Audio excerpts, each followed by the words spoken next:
At 4 o'clock, I'm Jenny Hansen. And I'm Jeff Gianola in for Dan this afternoon. The fate of Oregon's new gun control law, passed by voters just a few weeks ago, was heard in court today as the Oregon Attorney General's office tries to defend the law. And tonight, there is a new legal challenge to the law, bringing the total to 4. Brandon Thompson was in the courtroom listening to the arguments. He joins us live from downtown. And Brandon, when will we know if the law will go into effect?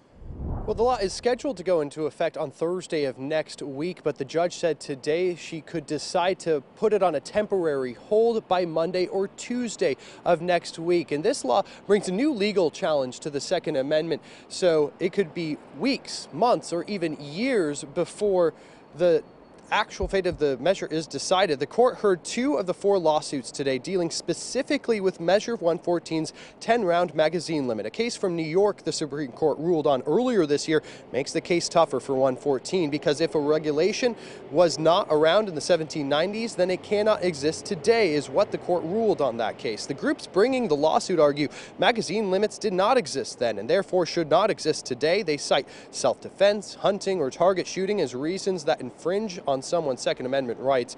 They say all cases ruled since the New York case was decided this summer had struck down regulations, but there are exceptions the state was pointing to. One saying high-capacity magazines are a new technology not found in the 18th century, and that society has changed because the prevalence of mass shootings that include magazines with 10 or more rounds has become more common since 2007.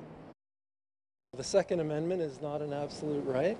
That the Supreme Court has recognized the states retain some ability to make regulations when there are new social ills and new technology that did not exist in 1791. What ability does your office have to enforce the magazine limits? Right now, our ability to enforce the magazine limits is none. We cannot. Not only do we not have the staffing to enforce magazine capacities, but right now I believe personally it's unconstitutional.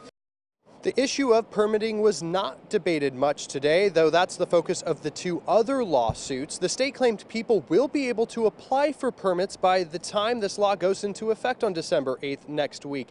There was audible laughter in the courtroom when that was said. Sheriff Bowen says the notion that the permitting process will be ready is a lie. We'll show you that tonight at 5. Reporting live in downtown Portland, Brandon Thompson, Quincy.